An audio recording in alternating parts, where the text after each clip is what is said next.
أعوذ بالله من الشيطان الرجيم بسم الله الرحمن الرحيم الحمد لله رب العالمين الصلاة والسلام على سيد الأنبياء والمرسلين خاتم لما سبق الفاتح لمن ملأ المؤمن الحق بالحق أبي القاسم محمد اللهم صل على محمد وعلى محمد بيته الطيبين الطاهرين المعصومين المنتجبين المظلومين الذين عذب الله عنهم الرجس وطهرهم تطهيرا اللهم صل على محمد وعلى محمد ولعنة الله على أعدائهم وغاصب حقوقهم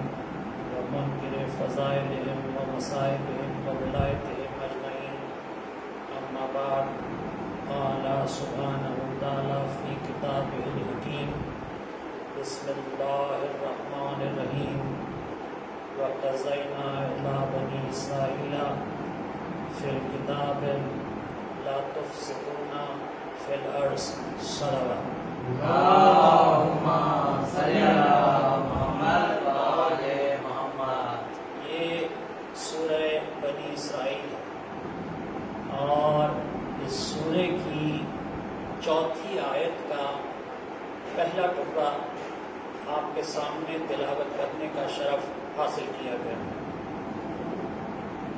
اس آیت میں رب العالمین نے ایک بڑے اہم واقعے کی طرف ہماری توجہ مبذول کرائی۔ ارشاد ہوا کہ ہم نے کہہ دیا تھا کہ تم زمین میں 2 مرتبہ فساد کرو۔ بنی اسرائیل کے بارے میں کہا جا رہا ہے کہ تم زمین میں 2 مرتبہ فساد کرو گے، اور تم نے ایسا ہی کیا، تم نے 2 دفعہ فساد کیا، اور جب پہلی بار فساد ہوا تو ہم نے تمہارے اوپر لشکر چھوڑ دی، اور یہ لشکر تمہارے گھروں میں گھس گئے اور گھس کر ہمارا عذاب بن کر تم پہ ٹوٹے، مگر اس کے بعد ہم نے تمہاری مدد کی، تمہیں اولاد دی اور تمہیں مال دیا، مگر جب تمہیں اللہ نے مدد دی تو دوبارہ تم نے دنیا میں وہی فساد کیا۔ اب اس کا ایک تاریخی پس منظر ہے۔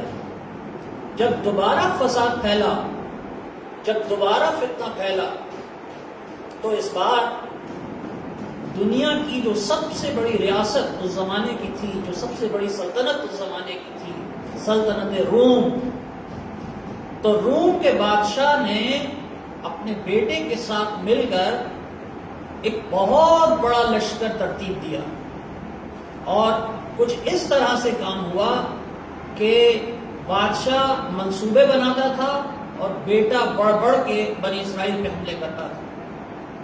اور اس زمانے میں اگر آپ سلطنت روم کی بات کریں تو آدھی سے زیادہ دنیا سلطنت روم تھی، یہ صرف ایک شہر نہیں تھا، آدھی سے زیادہ دنیا میں سلطنت روم تھی، اور وہ لشکر جو ترتیب دیا گیا اس میں تمام ملک اپنا اپنا حصہ ڈالتے رہے، یہاں تک کہ ایک بہت بڑی فوج ترتیب دی گئی، اور اس فوج نے پھر بنی اسرائیل پر حملہ کیا، اور اس کو قرآن نے یہ کہا کہ یہ تمہارے اوپر چھوڑ دیے گئے، اور انہوں نے تمہیں اتنا مارا کہ مار مار کے تمہارے چہرے بگاڑ دیے۔ عزیزان گرامی، اگر آپ تھوڑا سا دنیا کے حالات پہ نظر رکھیں، پچھلے 40 سال کے حالات پہ، تو پچھلے 40 سال میں دنیا میں 3 کروڑ مسلمان قتل ہو چکے ہیں، اور جو جنگیں مسلمانوں پہ مسلط کی گئیں ان میں بھی ہر ملک اپنا اپنا حصہ ڈالتا رہا، اور بالکل اسی طرح جس طرح کہ اللہ نے بنی اسرائیل کے بارے میں کہا کہ انہوں نے مار مار کے تمہارے چہرے بگاڑ دیے، کچھ اسی طرح کے حالات ہم نے دیکھے۔ آخر بنی اسرائیل کا گناہ کیا تھا؟ آخر وہ گناہ کیا تھا جو ان سے سرزد ہوا تھا؟ وہ فساد کیا تھا جس کی سزا اتنی سخت تھی کہ ایک مرتبہ فوجیں ان کے گھروں میں گھس گئیں اور دوسری دفعہ انہیں مار مار کے ان کے چہرے بگاڑ دیے گئے، جو کہ قرآن میں لکھا ہوا ہے۔ تو پتہ یہ چلتا ہے کہ مسئلہ کچھ نہیں تھا، بنی اسرائیل اللہ کے ایک چھوٹے سے اصول کے منکر تھے۔ یعنی اللہ کا اصول یہ ہے کہ اس نے کچھ کو کچھ پہ فضیلت دی ہے، اس نے سب کو برابر نہیں رکھا۔ اللہ نے کچھ لوگوں پہ فضیلت کے لیے چن لیا ہے۔ تو اللہ نے کس کو چنا؟ اللہ نے کس کو فضیلت دی؟ یہ اللہ سے ہی پوچھ لیتے ہیں۔ سورہ آل عمران آیت کا نشان 33، اللہ کہتا ہے ہم نے آدم کو منتخب کیا، ہم نے نوح کو منتخب کیا، اور اس کے بعد ہم نے آل ابراہیم کو منتخب کیا۔ تو بنی اسرائیل کا واحد مسئلہ یہ تھا اور آج تک ہے کہ انہیں حضرت ابراہیم سے بڑی محبت ہے۔ آج بھی یہ دنیا میں جتنے فساد کرتے ہیں حضرت ابراہیم کے نام پہ کرتے ہیں۔ ایک ہاتھ میں تورات لیتے ہیں، ایک ہاتھ میں تلوار لیتے ہیں اور حضرت ابراہیم کے نام پہ سلطنتیں بناتے ہیں۔ لیکن ان کا مسئلہ یہ ہے کہ جتنی عقیدت انہیں حضرت ابراہیم سے ہے اتنی ہی دشمنی آل ابراہیم سے ہے۔ یہ تھا ان کا جرم جس کی سزا کے طور پر ان پر لشکر مسلط کیے گئے، اور کوئی بھی حضرت ابراہیم کے آل میں آنے والی حجت ایسی نہیں ہے جس کو انہوں نے قتل نہ کیا ہو یا قتل کرنے کی کوشش نہ کی۔ حضرت زکریا کو قتل انہوں نے کیا، حضرت یحییٰ کو قتل انہوں نے کیا، حضرت عیسیٰ پر حملہ انہوں نے کیا۔ تو یہ تو ہو نہیں سکتا کہ جسے اللہ نے چنا ہو، جسے اللہ نے عزت دی ہو، اس سے دشمنی کی جائے اور اس کے بعد یہ سمجھا جائے کہ اللہ کی رحمتیں آپ پر برسیں۔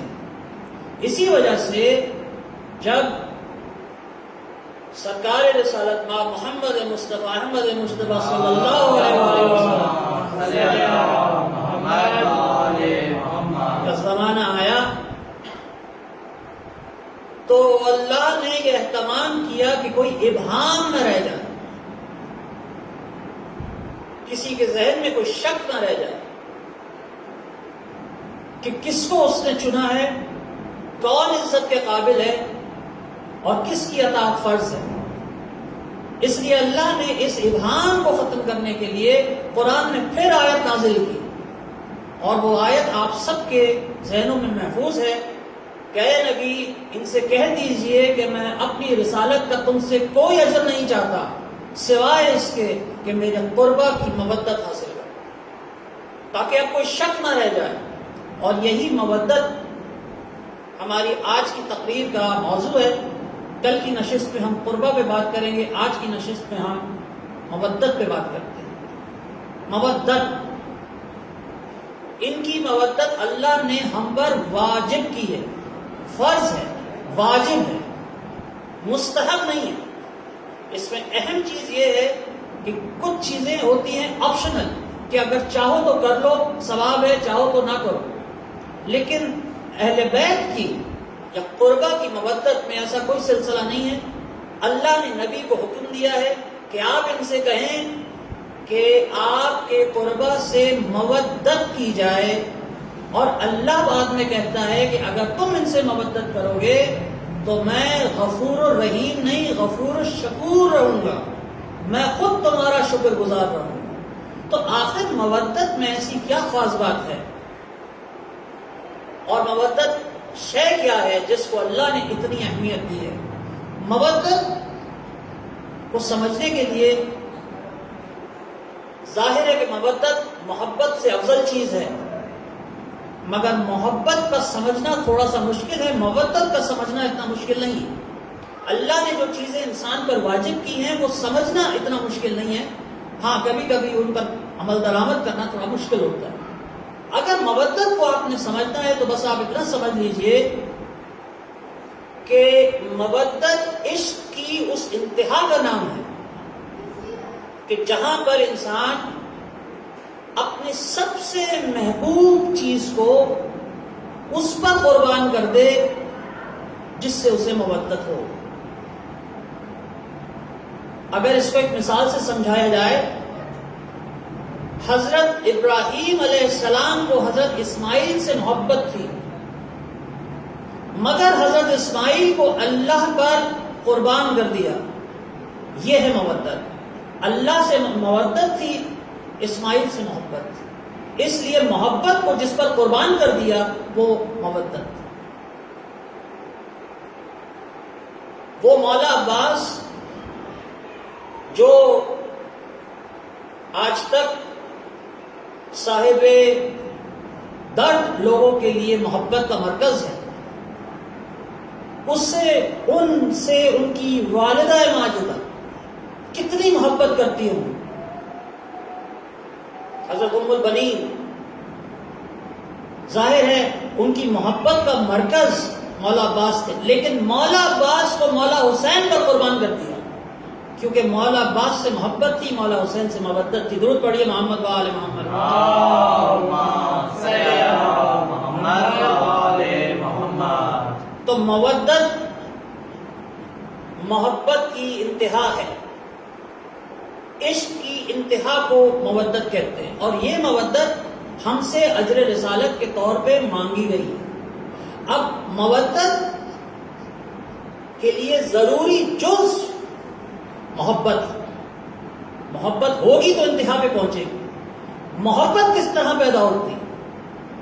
ظاہر ہے فلسفہ محبت پہ لوگوں نے بہت لکھا ہے، فلسفہ محبت پہ لوگوں نے بڑی بات کی ہے، اور اختلاف ہے لوگوں میں کہ محبت کس طرح پیدا ہوتی ہے، مگر ایک بات پر سب متفق اس بات پہ ہیں کہ چہرے کی خوبصورتی محبت پیدا نہیں کرتی، ظاہری حسن سے محبت نہیں ہوتی، وہ جو ظاہری حسن سے ہوتا ہے وہ کچھ اور ہے، محبت نہیں ہے۔ تو محبت کیا ہے؟ محبت معرفت کی انتہا ہے۔ جب معرفت ہوگی تب محبت پیدا ہوگی۔ معرفت کا مطلب صرف جاننا نہیں ہے، بلکہ دوسرے کے مقام کو پہچاننا بھی معرفت ہے۔ مثلا حضرت نوح کی قوم حضرت نوح کو جانتی تھی لیکن ان کے مقام کو پہچانتی نہیں تھی۔ مقام کو پہچاننا معرفت ہے۔ عقل انسانی نے کبھی خدا کے وجود کا تو انکار نہیں کیا، لیکن خدا کو وہ مقام دیا نہیں، اس لیے بہت سے لوگ کافر ہو گئے، ان میں سے اکثر کافر ہیں۔ اللہ نے فرمایا جب اس کی معرفت حاصل ہوگی، جب اس کے مقام کو پہچانا جائے گا تب محبت پیدا ہوگی۔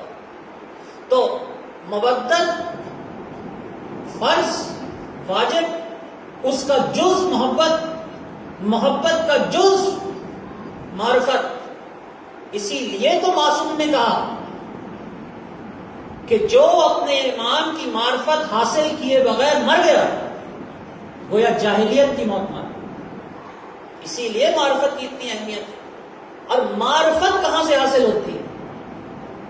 یہ معرفت کہاں سے آئے گی؟ اس پر بھی بڑا کام ہوا۔ انسان نے سوچا، کچھ لوگ معرفت حاصل کرنے کے لیے غاروں میں جا کے بیٹھ گئے، لیکن اللہ کا طریقہ معرفت سکھانے کا یہ نہیں ہے کہ وہ انسان کو غاروں میں بھیج دے، نہیں۔ اللہ نے معرفت کا انتظام یوں کیا کہ اس نے ایک کے بعد ایک ذکر نازل کیا۔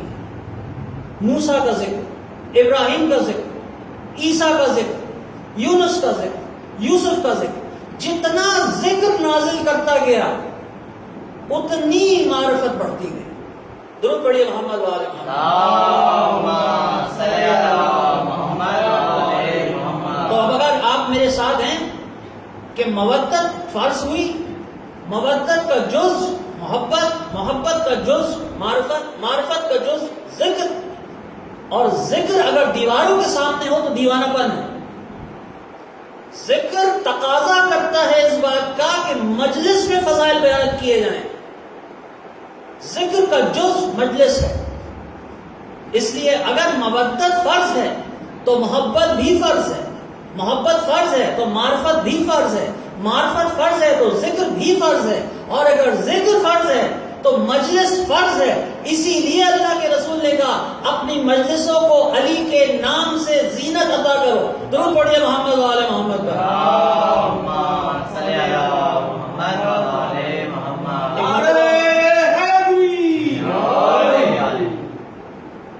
تو عزیزان گرامی، بڑا احمق ہے وہ شخص جو یہ تو مان جائے کہ نماز فرض ہے. میں نے کہا جی نماز فرض ہے تو قبول کر لیا کہ نماز فرض ہے. اب نماز کو فرض ماننے کے بعد اگر کوئی شخص آ کے کہے کہ نماز تو فرض ہے، کیا قیام بھی فرض ہے؟ نماز تو فرض ہے، کیا رکوع بھی فرض ہے؟ نماز بھی فرض ہے، کیا سجدہ بھی فرض ہے؟ تو آپ کہیں گے کہ یہ احمقانہ سوال ہے. جب کل فرض ہو گیا تو اس کا ہر جز فرض ہے. جب کل فرض ہو گیا، لیکن شرط یہی ہے کہ کل کو معرفت کے ساتھ سمجھا جائے. اگر صفا و مروہ کے درمیان چکر لگا رہے ہو تو یہ دوڑ نہیں ہے. معرفت کے ساتھ سمجھو کہ یہ کیا ہے. ایک ماں کی کوشش کو اللہ سراہ رہا ہے. ایک ماں کی کوشش ہے، وہ ادھر دوڑ رہی ہے ادھر دوڑ رہی ہے. اللہ کو وہ دوڑنا اتنا پسند آیا کہ دنیا کے ہر عزت دار، شریف، دولت مند رئیس سے کہہ دیا کہ اسی عورت کی طرح دوڑ لگاؤ بے بسی میں جیسے اس نے لگائی تھی اپنی بے بسی میں. درود پڑھیے محمد و آل محمد.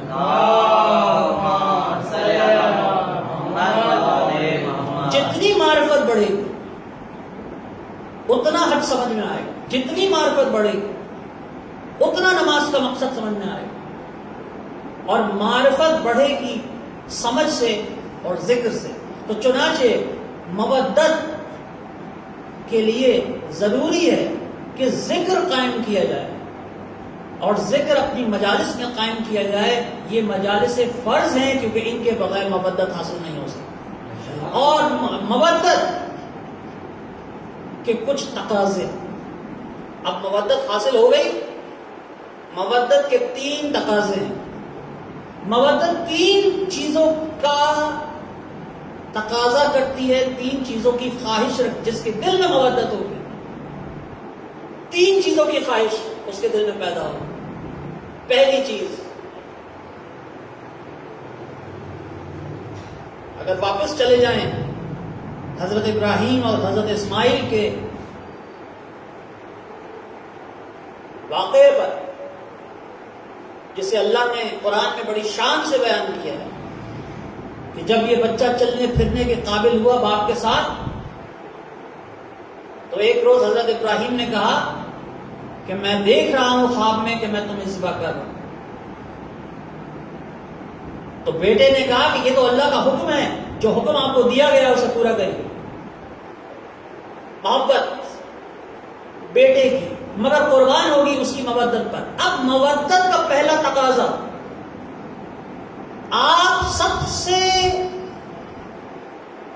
دل عزیز چیز کو جو اولاد ہے اس پر قربان کرنے کے لیے کھڑے ہو گئے جس سے آپ کو مودت ہے. تو اب مودت کا پہلا تقاضا یہ ہے کہ ابراہیم اسماعیل کے دشمن کے ساتھ سمجھوتا کر سکتا ہے، اللہ کے دشمن کے ساتھ کبھی سمجھوتا نہیں کر سکتا. ابراہیم اسماعیل کے دشمن پر تبرے سے باز آ سکتا ہے، اللہ کے دشمن پر تبرے سے کبھی باز نہیں آ سکتا. اسی لیے ابراہیم نے اللہ کے سارے دشمنوں کو توڑ کر کلہاڑی سب سے بڑے کے گلے میں ڈال دی اور کہا اگر یہ طاقت رکھتا ہے تو پوچھ لو اس سے اس خدا کو کس نے مارا ہے. درود پڑھیے محمد و آل محمد.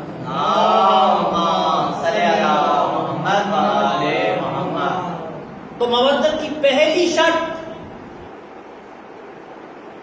اگر کسی سے آپ کو محبت ہے تو اس کے دشمن کے ساتھ کمپرومائز ہو سکتا ہے، لیکن اگر کسی کے ساتھ مودت ہے تو اس کا دوست آپ کا دوست، اس کا دشمن آپ کا دشمن.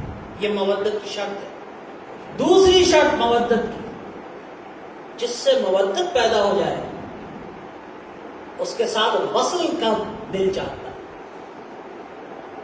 اس کی صحبت مل جائے یہ دل چاہتا ہے، کچھ دیر اس کے ساتھ بیٹھا جائے یہ دل چاہتا ہے، کچھ باتیں ہم اسے بتائیں اور کوئی نہ سنے، اور کچھ باتیں وہ ہم سے کرے اور کوئی نہ سنے. جی چاہتا ہے کہ جس سے مودت ہے اس کے ساتھ اس طرح کا تعلق ہو کہ خلوت کے اوقات میں اس کے ساتھ بات چیت رکھی جائے.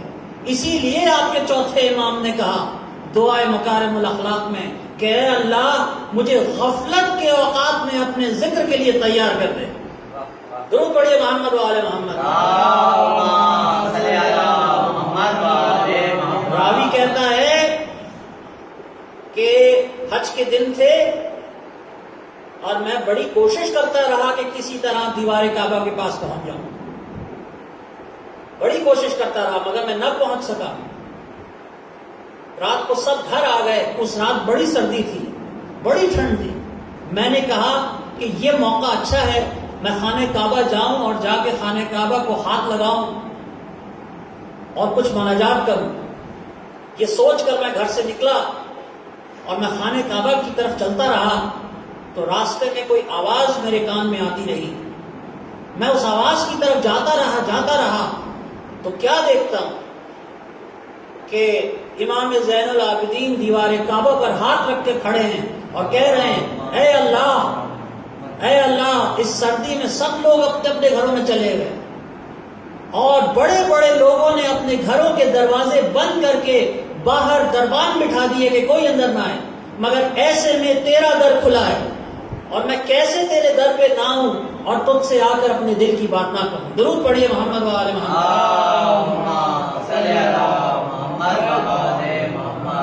اور جو تیسری چیز، پہلی چیز دوست کو دوست رکھنا، دشمن کو دشمن سمجھنا، پہلی چیز مودت کی شرط. دوسری چیز جو مودت کی شرط ہے وہ ہے غفلت کے اوقات میں محبوب سے بات چیت کرنا. اور تیسری چیز اگر وصل نہ ملے تو محبوب کا ذکر کیے جائے. جس سے مودت ہے اس کا ذکر. تو عزیزان گرامی، جبرائیل نے اللہ سے پوچھا. کیوں پوچھا؟ کیونکہ جبرائیل کو ان سے محبت تھی، جبرائیل کو 5 سے محبت تھی اور اسے پتا تھا کہ اللہ کو بھی ان 5 سے محبت ہے. آپ میرے ساتھ رہیے گا. جبرائیل کو ان 5 سے محبت تھی، اسے بھی پتا تھا کہ اللہ کو بھی ان 5 سے محبت ہے. اس لیے جبرائیل نے پوچھا چادر کے نیچے کون ہے. اسی لیے جبرائیل نے پوچھا چادر کے نیچے کون ہے، تاکہ ذکر کا کچھ بہانہ ہو. اور اللہ نے فوراً کیا کہا؟ اللہ نے کہا چادر کے نیچے فاطمہ ہے. فاطمہ کا باپ ہے، فاطمہ کے بچے ہیں. مطلب کیا ہوا؟ ساری دنیا مجلس چھوڑ دے، ساری دنیا مجلس چھوڑ دے، اللہ اور اس کے فرشتے بیٹھ کے ان کے فضائل بیان کرتے رہیں گے. تو پڑھیے محمد و آل محمد کا. اور زمانہ ہمیشہ ان کے خلاف رہا، زمانہ ہمیشہ علی کا دشمن رہا. زمانہ 3 چیزوں سے پہچانا جاتا ہے. اگر آپ میرے ساتھ ہیں تو ہر زمانہ 3 چیزوں سے پہچانا جاتا ہے. دولت کس کے پاس؟ دولت سے زمانہ پہچانا جائے. آج بھی آپ جب بڑے بڑے ملک اپنے تنظیمیں بناتے ہیں تو ان کا کیا نام رکھتے ہیں؟ کامن ویلتھ، دولت مشترکہ. دولت سے زمانہ پہچانا جائے گا. پہلی چیز ہے دولت. دولت ہمیشہ علی کی دشمن رہی. ہر زمانے میں دولت علی کے خلاف رہی. دولت مندوں کو علی اچھا نہیں لگا. دوسری چیز حکومت. زمانہ حکومتوں سے پہچانا جاتا ہے. بابر کا زمانہ، اکبر کا زمانہ، ہمایوں کا زمانہ. ہر زمانے کا ہر ظالم و جابر حکمران ہر امام کا دشمن رہا. اور تیسری چیز آپ مجھ سے بہتر جانتے ہیں، ہر دور کا میڈیا. آج کا میڈیا یوٹیوب ہے، آج کا میڈیا ٹیلی ویژن ہے. اس زمانے کا میڈیا ممبر تھا یا مسجد تھی؟ ممبر اور مسجد ہمیشہ علی کے خلاف رہے. ممبر اور مسجد ہمیشہ علی کے خلاف رہے.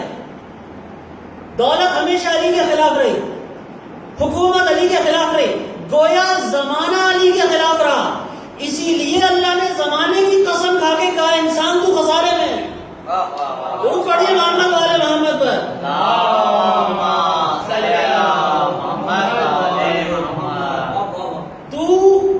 انسان تو خسارے میں ہے. اسی بے وفا زمانے کی قسم کھا کے اللہ نے کہا انسان اس زمانے نے علی کو چھوڑ دیا، اب تو خسارے میں ہے. کیوں؟ سوائے ان لوگوں کے جو ایمان لائے. پہلی بات، تم کیوں خسارے میں ہو؟ تمہارا ایمان اکمل نہیں ہے. کل ایمان کو چھوڑ کے تم کس ایمان کے دعوے دار ہو؟ کل ایمان کو چھوڑ کے تم کون سے ایمان کے دعوے دار کرتے پھر رہے ہو؟ دوسرے جو عمل صالح کرتے رہے، علی کو چھوڑ کے کون سے صالح اعمال تم نے کر لیے؟ کون سا تم نے اللہ کو خوش کر لیا؟ علی کو چھوڑ کے کون سا صبر تم نے کر لیا؟ اور کون سے حق پہ تم آ گئے؟ یہی جو چار چیزیں ہیں. تم خسارے میں کیوں؟ خسارے میں صرف وہ نہیں ہے جو ایمان لایا، جو عمل صالح کرتا رہا، جو حق بات کہتا رہا، اور جو صبر کی تلقین کرتا رہا. یہ چاروں چیزیں علی کو چھوڑ کے ہو ہی نہیں سکتی. اس لیے انسان خسارے میں. درود پڑھیے محمد والے محمد پر.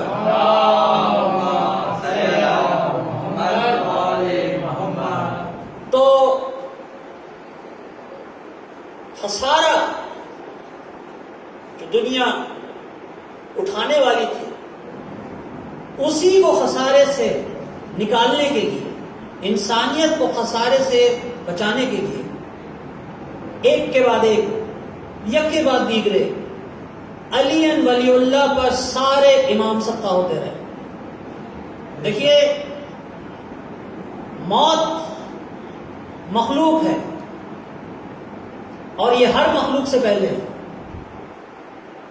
اس لیے ان کے لیے صرف شہادت ہے. اس لیے ان کے لیے صرف شہادت ہے. وہ جو علی کے معجزے دیکھ کے بہک گیا تھا، وہ جو علی کے معجزے دیکھ کے بہک گیا تھا، اس سے آ کے لوگوں نے پوچھا تھا تو کس بنیاد پہ بہکا ہے؟ تو کس بنیاد پہ بہکا ہے؟ ہمیں معلوم ہے کہ علی شب ہجرت سوئے تھے، اور اللہ آیت الکرسی میں کہتا ہے مجھے نہ اونگ آتی ہے نہ نیند. خدا کو اونگ نہیں آتی، خدا کو نیند نہیں آتی. ہمیں تو پتا ہے علی سویا تھا. تو کس بنیاد پہ بہکا ہے؟ اللہ کا نہ باپ ہے نہ اولاد. علی کا باپ ابو طالب جیسا، بیٹے حسنین جیسے. تو کس بنیاد پہ بس بہک گیا؟ تو اس نے ایک ہی بات کہی، دیکھ لینا یہ مرے گا نہیں، کیونکہ یہ موت سے پہلے کی مخلوق ہے. اسی لیے جب ضرورت لگی تو مولا نے کہا رب کعبہ کی قسم میں کامیاب ہو گیا، میں نے پھر توحید کو بچا لیا. میں نے پھر توحید کو بچا لیا. تو گھر سے نکلے اور جب گھر سے نکل کر مسجد کی طرف جا رہے ہیں تو پرندوں نے راستہ روک لیا. گویا پرندے اپنی زبانیں بے زبانی میں کہہ رہے تھے مولا ہمیں کس کے حوالے کر کے جا رہے ہیں؟ بیٹی سے فرمایا کہ ان پرندوں کو آزاد کر دو، ان پرندوں کو آزاد کر دو. چلے، بڑی شان سے چلے، مسجد کی طرف چلے، اور مسجد میں پہنچے تو دیکھا کہ یہ بدبخت، میں نام نہیں لینا چاہتا، یہ بدبخت الٹا سو رہا۔ مولا نے اس کو جگایا اور جگا کے کہا، دو باتیں کہی، الٹا نہ سویا کر اور اٹھ، نماز کا ٹائم ہو گیا، اٹھ، نماز کا وقت ہو گیا، الٹا نہیں سویا کر۔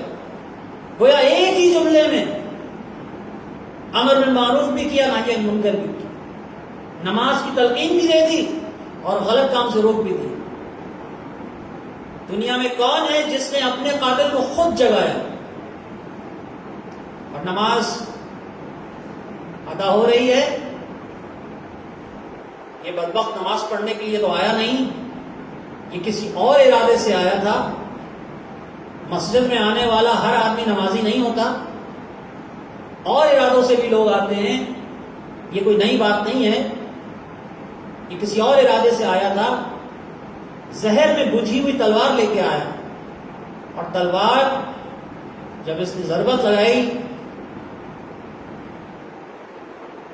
اور زہر اور تلوار کا اثر ظاہر ہونا شروع ہوا، تو مولا نے صرف یہ کہا کہ اسی مٹی سے بنایا ہے، اسی میں لوٹائیں گے اور اسی سے تجھے واپس جلائیں گے۔ یعنی مولا نے آخری وقت میں پھر اعلان کیا کہ میرا رب، میں اس کی طرف جا رہا ہوں، اور وہ اس بات پہ قدرت رکھتا ہے کہ ہمیں پیدا کرے، ہمیں موت دے اور اس کے بعد ہمیں دوبارہ زندہ کرے، اور ایسا ہو کے رہے گا۔ اور اس کے بعد مسجد سے جب روانہ ہوئے تو بڑی شان سے روانہ ہوئے، بہت سارے دوست، بہت سارے احباب اٹھا کر لے چلے، شور مچ گیا کہ داماد نبی پر حملہ ہوا ہے، داماد نبی زخمی ہوئے ہیں، لوگ لے کے گھر کی طرف آ رہے ہیں۔ تو گھر سے کچھ دوری پر اپنے دوستوں کو روک دیا اور کہا، دوستوں تم جاؤ، میں نہیں چاہتا کہ میری بیٹیوں کی آوازیں تمہارے کانوں تک پہنچیں۔